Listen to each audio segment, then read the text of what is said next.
ब्रह्मांड में धरती धूल का कण भी नहीं। मान लो अगर धरती धूल के कण के बराबर है तो सूर्य संतरे के बराबर होगा।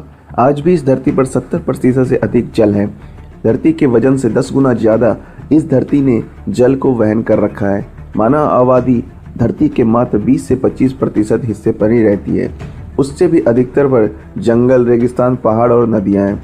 इस 20 से 25% हिस्से पर ही रहस्यों के अंबार लगे हुए हैं। ऐसे में समुद्र के 70 से 75% हिस्सों को तो अभी मानव संपूर्ण रूप से देख भी नहीं पाया है।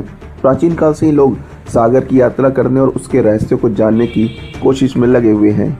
दोस्तों, आइए जानते हैं समुद्र का जन्म कैसे हुआ। वैज्ञानिकों का अनुमान है कि समुद्र का जन्म आज से लगभग 50 करोड़ से 100 करोड़ वर्षों के बीच हुआ होगा।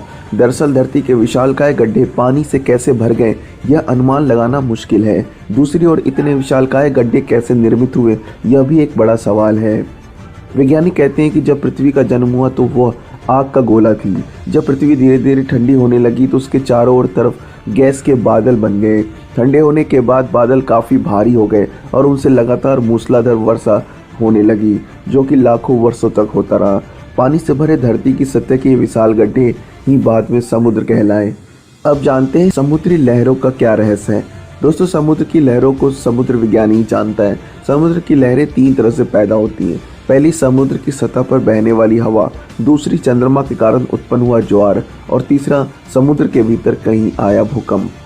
हवा या तूफान से उत्पन्न लहरें भूमि के पास उथले पानी में पहुंचने पर मंद पड़ने लगती हैं। फिर भी कभी कभी इनकी ऊंचाई 30 से 50 मीटर तक हो सकती है।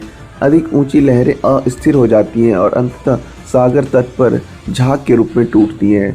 सुनामी नामक लहरें समुद्र तट पर आए भूकंप या भूस्खलन की वजह से उत्पन्न होती है और सागर के बाहर मुश्किल ही दिखाई देती हैं। लेकिन किनारे पर पहुंचने पर ये लहरें प्रचंड और विनाशकारी रूप धारण कर लेती हैं।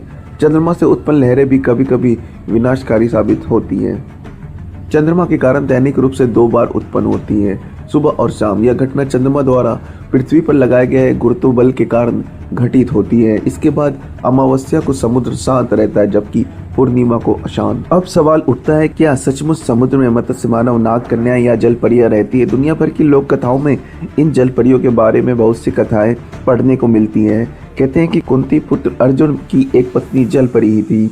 कुछ वर्ष पूर्व अमेरिकी समुद्र में एक इसी तरह की मत्स्य कन्या पाई गई थी। हालांकि उसे निकालने के पूर्व ही वह दहशत के कारण मर गई। अखबारों में इसके चित्र भी छपे थे। हालांकि यह खबर कितनी सच्ची है यह कोई नहीं जानता।